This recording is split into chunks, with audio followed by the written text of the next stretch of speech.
Is there a nuclear ticking time bomb in the Pacific Ocean? A concrete dome built to contain masses of radioactive waste is already showing signs of wear and tear. In 1958, the US military conducted a nuclear test on an island in the Pacific called Runit. That's one of the Marshall Islands, about halfway between Hawaii and Australia. The US detonated an 18-kiloton bomb called Cactus, which sent a mushroom cloud nearly 4 miles into the sky. The nuclear blast left behind a crater almost 10 meters deep. That crater later became a dumping ground for the debris from all the nuclear tests the US had carried out across the Marshall Islands during the 1940s and 50s, some of which were bigger than the bomb dropped on Hiroshima. In 1977, the US created a massive concrete cap to contain all the radioactive waste under a dome and seal the crater, which became known as the tomb. The Runit Dome contains more than 120,000 tons of radioactive soil and debris, including lethal quantities of plutonium. The isotope plutonium-239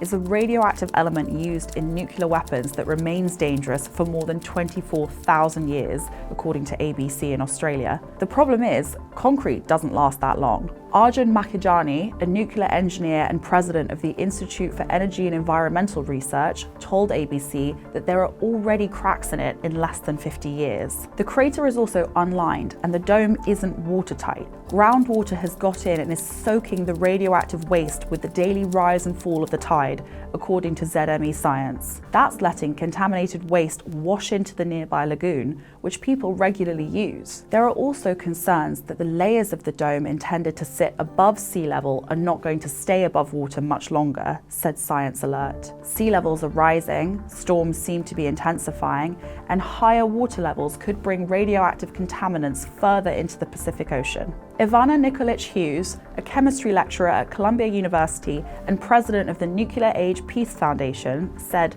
"We worry the integrity of the dome could be in jeopardy." Despite experts' concerns, the US Department of Energy has claimed the Runit Dome is not in imminent danger of collapse. It says the cracks are consistent with aging concrete and that the lagoon already contained large amounts of radioactive material from past tests. Runit Island itself is uninhabited, but about 300 people live on the surrounding atoll. The Runit Dome is only 20 miles from the nearest human population. Many fear that if the dome deteriorates, radioactive waste could contaminate the ocean and displace hundreds of people. For more world news and analysis, head over to theweek.com.